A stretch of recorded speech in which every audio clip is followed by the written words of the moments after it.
दोस्तों, कैसे हैं आप सब। आज मैं आपके लिए एक खास चैप्टर लेके आया हूँ, क्वाड्रेटिक इक्वेशन, द्विघात समीकरण, जो परीक्षा के हिसाब से बहुत इंपॉर्टेंट और महत्वपूर्ण है।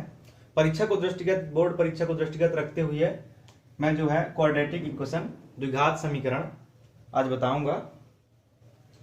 इसमें द्विघात समीकरण में जो है, तो सबसे पहली बात है जानने योग्य, वो है कि आखिरकार ये द्विघात कहते किसे हैं, द्विघात समीकरण कहते किसे हैं। इसके पहले वीडियो मैंने जो है बहुपद बताया था, उसमें मैंने बताया भी द्विघात बहुपद क्या होते हैं। आज मैं जो बताने जा रहा हूं क्वाड्रेटिक इक्वेशन यानी द्विघात समीकरण। तो द्विघात समीकरण में जो है मैं ये बताऊंगा कि दो घात समीकरण कहते किसे हैं। सबसे पहला जो प्रश्न बनता है, द्विघात समीकरण है क्या, उसे जानना बहुत जरूरी है। तो जो द्विघात समीकरण होता है वो दो घात वाले बहुपद समीकरण को द्विघात समीकरण कहते हैं। द्विघात वाले बहुपद समीकरण को द्विघात समीकरण कहते हैं। जैसे 5x² प्लस 3x = 0, ये हमारा द्विघात समीकरण है। यानी जो चर राशि की जो घात है वो 2 है। अतः हम कह सकते हैं कि दो घात वाले बहुपद समीकरण को, दो घात वाले बहुपद समीकरण को द्विघात समीकरण कहते हैं। अब अगला बात जो इसी को जो है द्विघात समीकरण से ही एक जो है चीज निकल के आती है सामने, कि समीकरण की घात किसे कहते हैं। तो समीकरण की घात क्या होती है, बहुपद में चर की उच्चतम घातांक को, बहुपद में चर राशि की उच्चतम घातांक को चर की घात कहते हैं। यानी चर की घात जो है वो कितनी है, 2 है। ठीक। अब इसी द्विघात समीकरण से एक चीज और निकल के आती है कि समीकरण के मूल क्या हैं, समीकरण के मूल क्या होते हैं। तो वो चीज बता दूं मैं, समीकरण के मूल किसे कहते हैं। द्विघात समीकरण में चर राशि का वो मान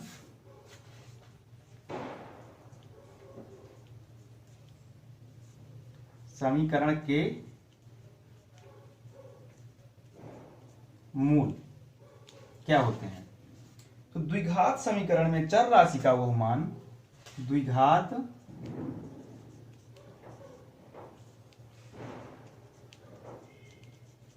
समीकरण में चर राशि का वह मान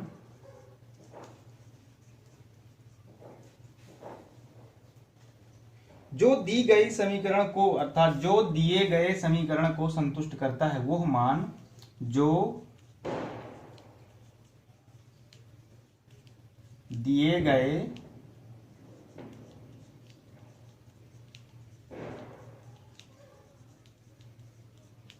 समीकरण को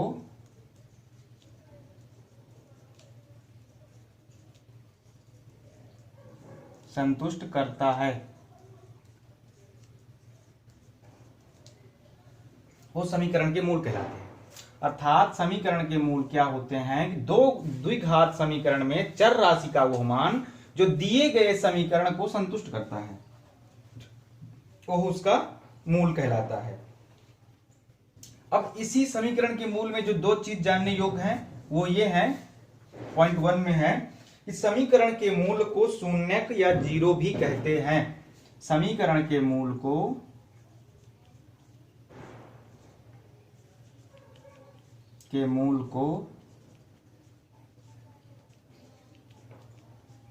शून्यक कोष्टक में कह सकते हैं 0, शून्यक भी कहते हैं।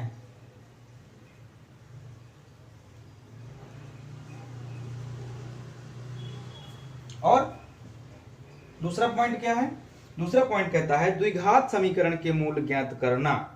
द्विघात समीकरण के मूल ज्ञात करना द्विघात समीकरण के मूल ज्ञात करना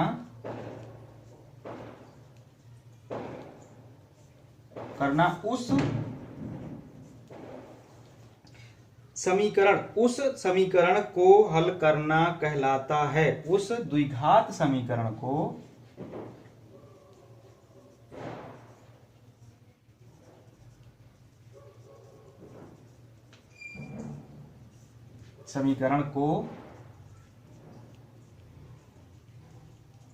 हल करना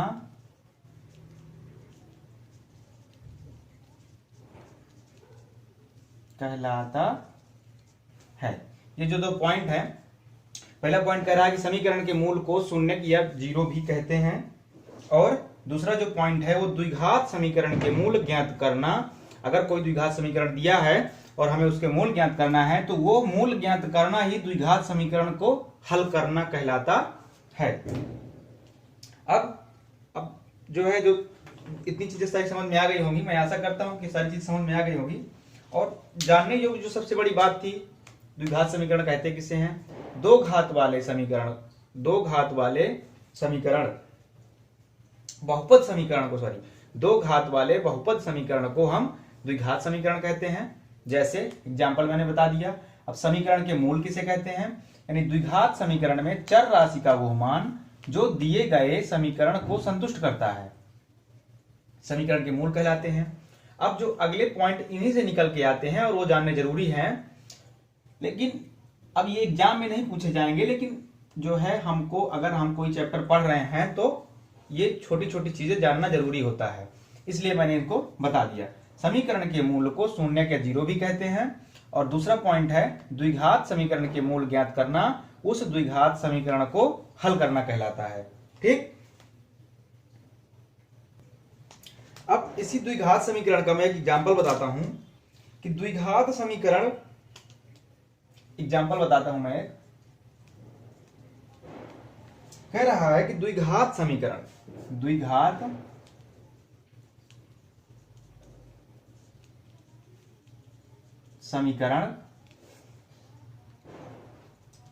mx square plus 3x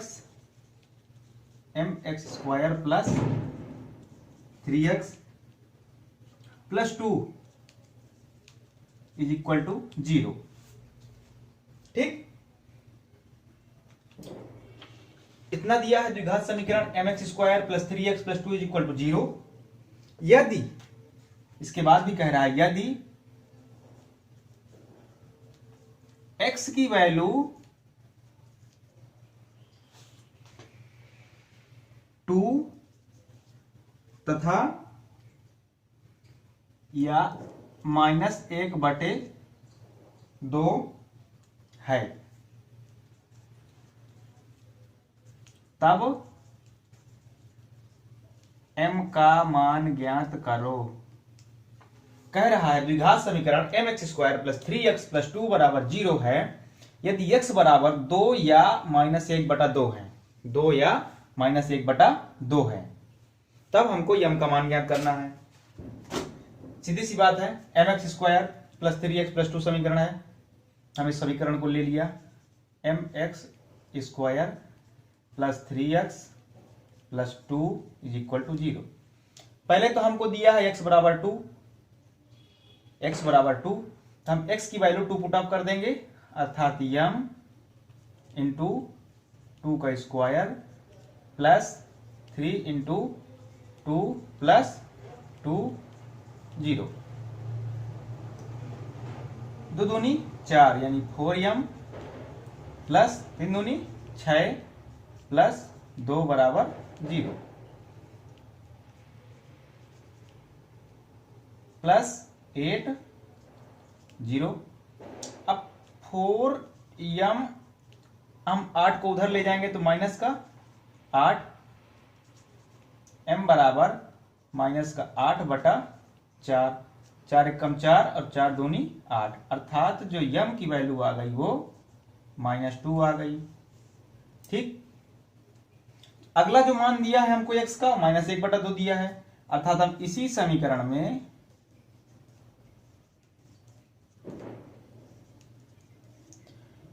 x का मान रख देंगे -1/2, यानी m गुणे -1/2 का square plus 3 into -1/2 plus 2 is equal to 0। अब देखेंगे m 1/2 है, माइनस का है यानी स्क्वायर है तो प्लस का हो जाएगा, अर्थात हो जाएगा ये 1/4m, माइनस और प्लस का गुणा क्या हुआ माइनस, और 3 एक कम 3 यानी 3/2 प्लस 2 0। ठीक, 1/4m ये उधर जाएगा यानी हो जाएगा 3/2 और -2। ठीक, अब जानते हैं 3/2 लिखा है यानी 1.5, और ये कितना है 2 है, यानी जो इसकी निकल के इसका जो घटाना आएगा 2 में से हमने 1.5 घटा दिया यानी 1.5 घटा दिया, तो हमारे पास कितना बचा 1/2, यानी 1/4 m बराबर 1/2। काहे का माइनस का, क्योंकि 2 से -1.5 यानी 3/2 निकाल देंगे तो -1/2 आएगा, यानी m बराबर आएगा, ये 4 का उधर मल्टीपल हो जाएगा यानी -4/2, और 2 एक कम 2, 2 दूनी 4, यानी जो m की वैल्यू आ गई वो -2 आ गई, अर्थात दोनों सेम है।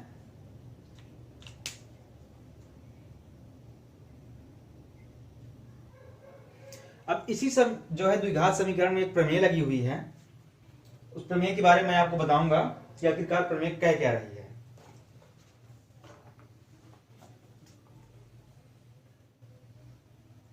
द्विघात समीकरण में जो प्रमेय है वो प्रमेय ये कह रही है कि किसी द्विघात समीकरण के 2 से अधिक मूल नहीं हो सकते।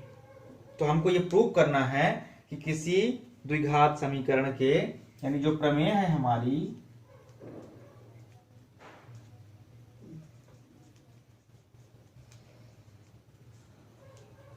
वो कह रही है कि किसी द्विघात समीकरण के 2 से अधिक मूल नहीं हो सकते। किसी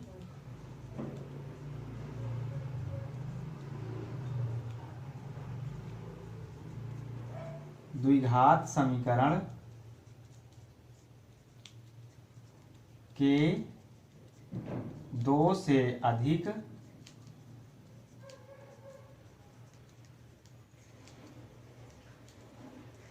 मूल नहीं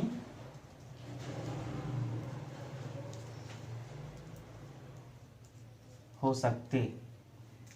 इसको प्रूव करना है कि किसी द्विघात समीकरण के 2 से अधिक मूल नहीं हो सकते। अब हम जो है इसको प्रूव करेंगे, उपपत्ति में लिखेंगे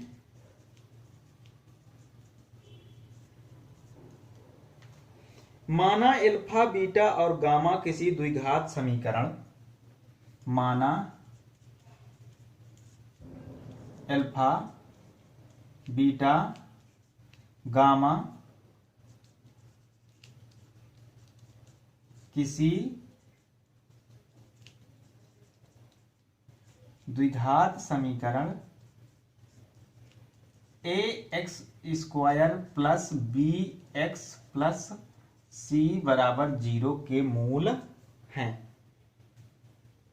0 के 3 भिन्न भिन्न मूल हैं, यानी अलग अलग मूल हैं। इसको हमने लिख दिया। अब हम देखेंगे कि जब ये तीनों मूल हैं, अर्थात ये इस समीकरण को संतुष्ट करेंगे, यानी अब हम जो है x की वैल्यू अल्फा रखेंगे समीकरण में, ax² plus bx plus c बराबर 0। अब हम x की वैल्यू अल्फा रखेंगे जब, तो हमारा आ जाएगा a alpha square plus b alpha plus c बराबर 0, समीकरण फर्स्ट। अब देखेंगे दूसरा समीकरण, जो दूसरा मूल है वो बीटा है। अब हम बीटा रखेंगे a beta square plus B beta और प्लस सी बराबर 0। ये दूसरा समीकरण हमारा हो गया। अब तीसरा जो मूल है वो गामा है, यानी कि समीकरण में हम x की वैल्यू गामा रखेंगे, यानी a gamma square plus b gamma plus c बराबर 0। ये हमारा तीसरा समीकरण हो गया। अब हम जब सब तीनों समीकरण हमने निकाल लिया तो अब समीकरण 1 हुआ 2 से, 1 हुआ 2 से, यानी जब a alpha X square plus beta A alpha square plus B alpha plus C is equal to 0, और दूसरा समीकरण कहता है कि A beta square plus B beta plus C is equal to 0, यानी दोनों की वैल्यू 0 के बराबर है। अर्थात हम इसको और इसको बराबर में रख सकते हैं, बिल्कुल रख सकते हैं, क्योंकि दोनों का मान 0 है, बराबर है, यानी जब इसका मान 0 है इसका मान भी 0 है, यानी दोनों ये आपस में बराबर होंगी। तो हम लिखेंगे A alpha square plus B alpha plus C is equal to A beta square plus B beta plus C. ठीक, दोनों पक्षों सी है, यानी सी सी कैंसिल हो गया। इसको इधर ले आएंगे, ठीक, और जब इसको इधर लाएंगे तो ये आ जाएगा हमारे पास ए एल्फा स्क्वायर माइनस ए बीटा स्क्वायर, ठीक, प्लस बी एल्फा और माइनस बी बीटा बराबर 0। अब हम इससे ए कॉमन ले लेंगे, बचेगा हमारा alpha square minus beta square, और इससे हम कॉमन लेंगे b, ये हमारा बचेगा एल्फा माइनस बीटा बराबर 0। अब हम देखेंगे कि a लिखा क्या है इसमें, a alpha square minus beta square. तो हम जब इसको तोड़ेंगे तो ये निकल के आएगा a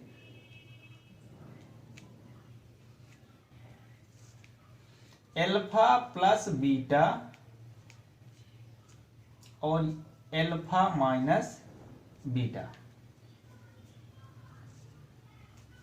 plus B alpha minus beta बराबर 0। इतना ध्यान समझ लीजिए, फिर मैं इसको आगे करूं।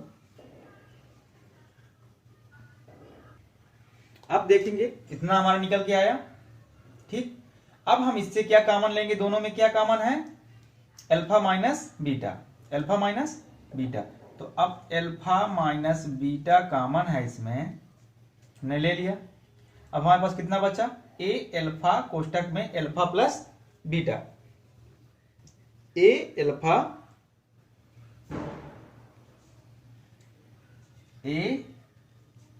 एल्फा प्लस बीटा, इसमें से क्या बचा, प्लस जीरो, ठीक।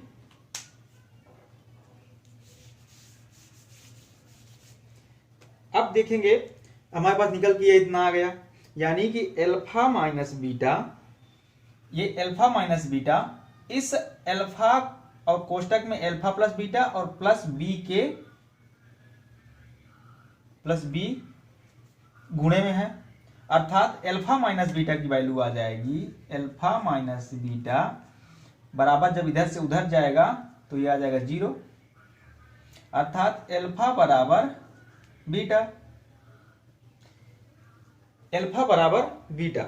अब हमने क्या पढ़ रखा है कि एल्फा बीटा गामा किसी द्विघात समीकरण, इसके 3 भिन्न भिन्न मूल हैं, अलग अलग हैं। अब ये हमारा एल्फा और बीटा सेम आ रहा है, यानी हम ये कह सकते हैं कि alpha does not equal beta, alpha does not equal beta, अर्थात ये हमारा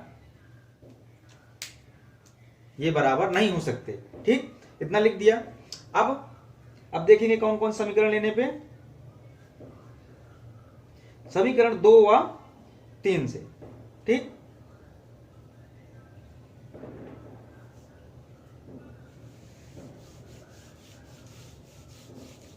इसमें हमने देखा कि समी अल्फा और बीटा दोनों बराबर हैं। अब हम समीकरण 2 और 3 लेंगे, यानी जब 2 और 3 लेंगे तो हमारा निकल के आएगा ए बीटा स्क्वायर प्लस बी, यहां पे लिखे दे रहा हूं समीकरण 2 व 3 से A beta square plus B beta plus C बराबर, जब ये दोनों बराबर है जीरो के, अर्थात ये दोनों आपस में ही बराबर होंगे, यानी A gamma square plus B gamma plus C, यानी सी और सी कैंसिल। हमारे पास बचा A beta square plus B beta बराबर ए गामा स्क्वायर। जब हम इस दाएं पक्ष वाले को बाएं पक्ष में लाएंगे तो ये हो जाएगा A beta square plus minus A gamma square, A gamma square plus B beta और माइनस बी गामा बराबर 0। अब इससे कॉमन लेंगे, ए कितना बचेगा, beta square minus gamma square plus इससे क्या कॉमन लेंगे, बी, ये आएगा beta minus gamma equal to 0। अब देखेंगे ये क्या लिखा हुआ है, जैसे ये लिखा है beta plus gamma into beta minus gamma, beta plus gamma A square minus B square का फार्मूला इसमें लगा है, यानी हो जाएगा बीटा प्लस गामा और beta minus gamma. A plus B और ए माइनस बी गुणे में है तो A square minus B square हो जाएगा, यानी जो निकल के आएगा इसमें इसकी वैल्यू ये हो जाएगी, अर्थात A beta plus gamma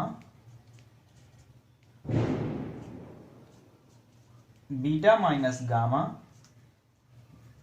plus B beta minus gamma equal to 0।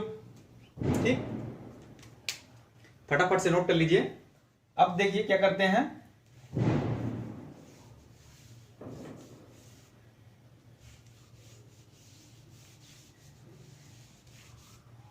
हाँ, अब इतना हमारे पास ये आ गया।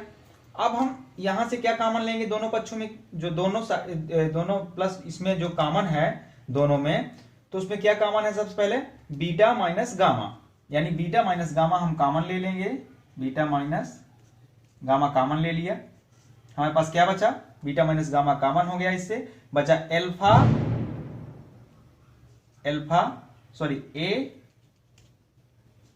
ए और ये बचा बीटा प्लस गामा। ठीक, और यहां से हमने बीटा माइनस गामा ले लिया है कॉमन, यहां बचेगा हमारा प्लस का बी बराबर 0। अब देखते हैं, ये दोनों गुणे में है, यानी जब ये उधर चला जाएगा तो बटा हो जाएगा, यानी 0 के बटे में हो जाएगा तो 0 आएगा, यानी बीटा माइनस गामा बराबर 0, यानी बीटा बराबर गामा, अर्थात बीटा और गामा बराबर हैं। और इसके पहले मैंने बताया था कि अल्फा और बीटा भी बराबर आ रहे थे, तो हमने क्या कहा है कि तीनों भिन्न भिन्न हैं, अर्थात ये क्या है, एक विरोधाभास है, जो कि इसको ऐसा नहीं होना चाहिए, इसको आना चाहिए अल्फा का मान अलग दूसरा आना चाहिए और बीटा और गामा तीनों के मान अलग अलग आने चाहिए, जो कि इसमें सेम है। अर्थात हम ये कह सकते हैं कि किसी द्विघात समीकरण के 2 से अधिक मूल नहीं हो सकते, किसी द्विघात समीकरण के 2 से अधिक मूल नहीं हो सकते। फटाफट से इसको नोट कर लो। हाँ, अब द्विघात समीकरण को जो हल करने की विधि है, मेथड है, मेथड जो द्विघात समीकरण को हल करने की जो विधि है वो 3 प्रकार की होती है। पहली क्या होती है, तो पहला मेथड है द्विघात समीकरण को हल करने का, वो है गुणनखंड विधि द्वारा। कैसा?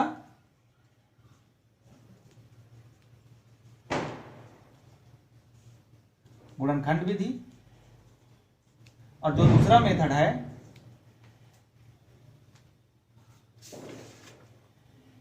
वो है पूर्ण वर्ग बनाकर, पूर्ण द्विघात समीकरण को पूर्ण वर्ग बनाकर। और जो अगला तीसरा मेथड है वो कह रहा है सूत्र द्वारा द्विघात समीकरण का हल, यानी जो श्रीधराचार्य का सूत्र है, सूत्र द्वारा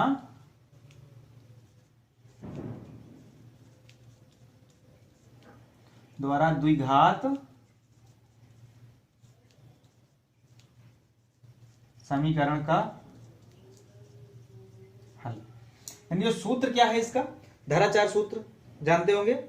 धराचार सूत्र कहता है कि x बराबर minus B plus minus under root B square minus 4ac upon 2a। ये धराचार सूत्र है। तो जो सबसे पहली इसकी विधि है गुणनखंड विधि, मैं वो बताऊंगा सबसे पहले कि गुणनखंड विधि में करते क्या हैं। अब जैसे क्वेश्चन है, उदाहरण है पहले नंबर, अब इसको देखते हैं। कुछ गुणनखंड विधि द्वारा सबसे पहले करते हैं। गुणनखंड विधि में क्या है कि अब दिया है क्वेश्चन, द्विघात समीकरण दिया हुआ है x square minus 2x minus 3, x square minus 2x minus 3 बराबर 0। कह रहा है कि समीकरण को हल कीजिए, समीकरण को हल कीजिए।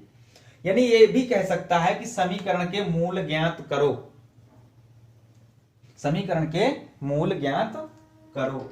लेकिन अब दोनों एक ही चीज है, मैंने इसके पहले बताया भी था कि समीकरण के मूल ज्ञात करना ही समीकरण को हल करना कहलाता है, या समीकरण को हल करना ही समीकरण के मूल ज्ञात करना कहलाता है। अब देखते हैं, एक्स स्क्वायर है माइनस 2x है माइनस 3 है। अब सबसे पहले क्या करते हैं हम इसमें, सबसे पहले करते हैं कि दोनों पदों का योग मध्य पद के योग के बराबर होना चाहिए। जो दो पद हैं तो दोनों पदों का योग मध्य पद के योग के बराबर होना चाहिए। यानी इधर 3 है और इसका ये इसमें 1 छिपा हुआ है, यानी 3 एक कम 3। हमारा क्या हो गया, यहाँ पे इसका और इसका मल्टीपल करेंगे तो आएगा हमारे पास 3x स्क्वायर आएगा। अब 3x स्क्वायर आ गया। अब हम 2x को ऐसे तोड़ें, 2x को इस प्रकार तोड़ें कि गुणा करने पे 3x स्क्वायर आए प्लस का, सॉरी माइनस का।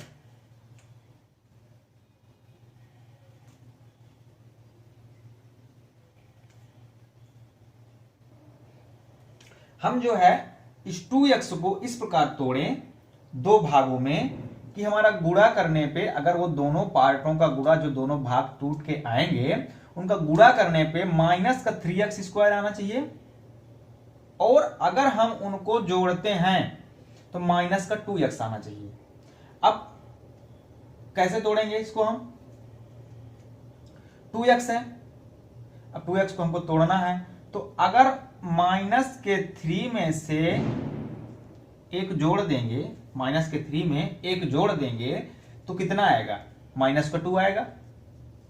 ठीक, जोड़ने पे तो आ गया हमारा माइनस का 2, लेकिन हम जब गुणा करेंगे तो माइनस का 3 आएगा। सही है, यानी हम तोड़ सकते हैं इसको ऐसे करके, x square minus 3x plus x minus 3 is equal to 0। जैसे हमने माइनस 3x प्लस x इसको हमने तोड़ दिया, यानी माइनस 3x से x जुड़ेगा इसमें तो कितना हो जाएगा, माइनस का 2x आ जाएगा। चूंकि ये प्लस का है ये माइनस का है, दोनों आपस में घटेंगे लेकिन चिन्ह उसी का लगेगा जो बड़ा होगा, यानी 3 बड़ा है यानी माइनस का चिन्ह लगेगा। अब देखते हैं कि गुणा करने पे आता है कितना, तो 3x का x पे गुणा करेंगे, माइनस 3x का x के पे गुणा करेंगे तो कितना आएगा, माइनस का 3x स्क्वायर, माइनस का 3x स्क्वायर। अर्थात हमारा जो ये हमने इसको तोड़ा है दो भागों में, ये सही है। अब देखते हैं कि इसमें कॉमन क्या है इसमें और इसमें। सबसे पहले इसमें देखते हैं एक्स स्क्वायर है, इसमें -3x है, यानी x इसमें भी है और x इसमें भी है। हमने x कॉमन ले लिया, हमारे पास क्या बचा, x बचा, माइनस का चिन्ह लगा दिया। इसमें से हमने x निकाल लिया है यानी 3 बचा, प्लस इसमें क्या कॉमन है, दोनों में एक छुपा हुआ है, एक कॉमन ले लिया, x -3 आ गया बराबर 0। अब देखते हैं कि इसमें और इसमें क्या कॉमन है, तो x -3 इसमें भी है, x -3 इसमें भी है, दोनों गुणे में है, इसलिए हम इसका x -3 कॉमन ले लेंगे।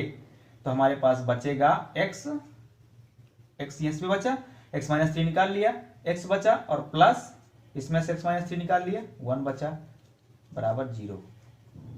यानी अगर हम अब x -3 कोष्टक में x + 1 बराबर 0 है, यानी अगर एक पक्ष को उधर ले जाएंगे दाएं साइड तो 0 बटे में चला जाएगा यानी 0 आएगा। यानी हम कह सकते हैं कि x बराबर 3 आ गया इसका एक मान। और जब इसको हम बटे में ले जाएंगे दाएं पक्ष में तो ये हो जाएगा x + 1 = 0, तो x बराबर -1, अर्थात जो वैल्यू आ गई वो आ गई x की 3 और -1, अर्थात जो दो मूल आए x के दो मूल जो निकल के आए वो आ गए 3 और -1। ठीक, फटाफट से नोट कर लीजिए। अगर नहीं समझ में आ रहा है तो वीडियो को दोबारा भी देख सकते हैं।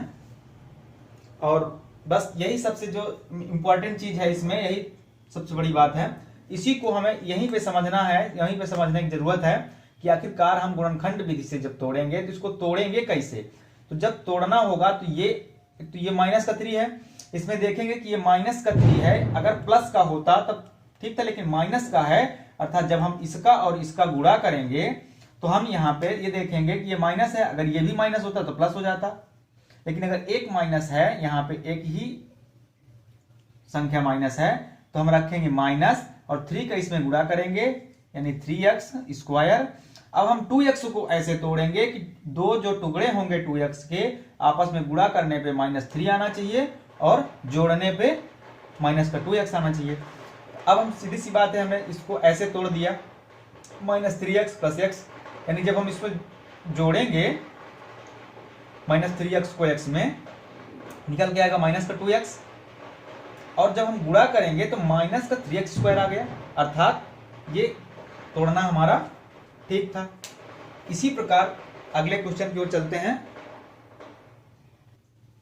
अब जो अगला क्वेश्चन कह रहा है वो कह रहा है द्विघात समीकरण x + 1/x बराबर 10/3 को हल कीजिए। x + 1/x बराबर 10/3 को हल कीजिए, यानी या तो हल कीजिए या तो इसके मूल ज्ञात कीजिए। ठीक, सीधी सी बात। अब जब मूल ज्ञात करना है या हल करना है तो इसको चाहे जैसे भी, अगर जो भी क्वेश्चन पूछता है वही करना है, करना सेम है, क्वेश्चन चाहे जो पूछे। क्वेश्चन पूछता है कि हल कीजिए तब भी वही करना है, और मूल ज्ञात कीजिए तब भी वही करना है। अब हम इसका एलसीएम लेंगे, x आएगा, जब x आएगा तो ये x में x का गुणा हो जाएगा यानी x² प्लस x यहां पे ऑलरेडी है यानी 1 हो जाएगा बराबर 10/3। अब इसका गुणा इसमें और इसका गुणा इसमें करेंगे, यानी 3 का गुणा x² में होगा तो 3x² प्लस 3 बराबर 10x। अब 10x को हम इधर लाएंगे तो हो जाएगा 3x² माइनस 10x और प्लस 3 बराबर 0। अब हम देखते हैं कि वही गुणनखंड विधि से करना है हमको, अर्थात इस 3 का इस 3 साथ गुणा करेंगे। अब ये प्लस में है इसलिए चिन्ह प्लस ही लेंगे, तो 3 त्रिकाई 9, हमारा कितना हो गया 9x²। अब -10x को हम ऐसे दो टुकड़ों में तोड़ेंगे, -10x को ऐसे दो टुकड़ों में तोड़ेंगे कि हमारा गुणा करने पे 9x² प्लस का और जोड़ने पे या घटाने पे कितना आएगा, माइनस का 10x आएगा। अब हम माइनस 10x को तोड़ेंगे कैसे, देखते हैं। 3x², अगर हम माइनस का 9x और माइनस का x कर दें तो हमारा मान कितना आएगा, माइनस का 10x आएगा, अर्थात जोड़ने पे आ गया माइनस का 10x। अगर हम इसका गुणा करेंगे इसमें तो माइनस माइनस का गुणा हो जाएगा प्लस और 9x², यानी गुणा करने पे हमारा इतना आ रहा है और जोड़ने पे हमारा इतना आ रहा है। यानी ये जो दो पार्ट हुए माइनस 10x के वो दोनों सही है, यानी 3x² माइनस 9x और माइनस x प्लस 3 बराबर 0। अब देखते हैं इसमें कॉमन क्या है, तो इसमें 3 इसमें 9, यानी x दोनों में है और इधर 3 और 3 का ही गुणांक है इसमें, यानी 9 है, 3 त्रिकाई 9, यानी 1 2 3 इसमें है, 1 3 इसमें है, हमने 3 कॉमन लिया। x इसमें भी है, x इसमें है, यानी x भी लिया। हमारे पास क्या बचा, x और माइनस, जब 3x इससे कॉमन ले लेंगे तो हमारा बचेगा 3। ठीक, 3x का गुणा x में करेंगे तो आएगा 3x² और माइनस का चिन्ह माइनस और 3 त्रिकाई 9x। ठीक, अब यहां से क्या कॉमन लेंगे, माइनस है इसलिए माइनस यहां लगा दिया मैंने। अब यहां देखो एक यहां छुपा है, एक यहां छुपा है, यानी एक कॉमन ले लिया। जब इससे हम माइनस कॉमन ले लेंगे तो माइनस एक कॉमन लिया है तो हमारा यहां पे x बचा, क्योंकि इसका माइनस तो निकल गया। अब यहां पे प्लस है, अब जब प्लस से हम माइनस निकाल लेंगे तो हमारे पास बचेगा -3। ठीक, जैसे कि अगर हम इस पे गुणा करें तो -1 का गुणा x में करेंगे तो -x आएगा, फिर -1 का गुणा -3 में करेंगे तो माइनस माइनस प्लस हो जाएगा और 3 एक कम 3 आ जाएगा। दोनों पक्षों में क्या कॉमन है, सॉरी दोनों में कॉमन क्या है, x -3 कॉमन हो गया। अब यहां पे क्या बचा, 3x और -1। ठीक, तो अब x -3 बराबर 0 रखेंगे, चूंकि ये बटे में चला जाएगा, x -3 बराबर 0, तो जो x की वैल्यू आएगी वो आएगी 3। अब देखते हैं कि दूसरा जो है वो 3x, एक तो x की वैल्यू आ गई 3, अब दूसरा जो है वो x कितना है, 3x -1, 3x -1 रख दिया, 0 के बराबर कर दिया, चूंकि ये चला जाएगा बटे में 0 आ जाएगा।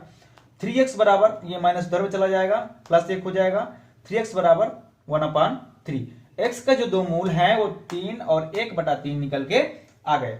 अर्थात ये समीकरण को हल करना या मूल निकालना दोनों सेम चीज है। क्वेश्चन चाहे जो पूछे, अगर समीकरण को हल करना पूछता है तब भी वही विधि है, यानी समीकरण के मूल निकालना भी पूछता है तब भी वही विधि है। अतः जो समीकरण के दोनों मूल है वो 3 और 1/3 आ गए। ठीक, अब इसको फटाफट से नोट कर लीजिए। अगर समझ में नहीं आता है तो वीडियो को दोबारा देखें, 3 बार देखें, लेकिन जब तक समझ में नहीं आता तब तक देखें, और फटाफट से स्क्रीनशॉट भी ले लीजिएगा।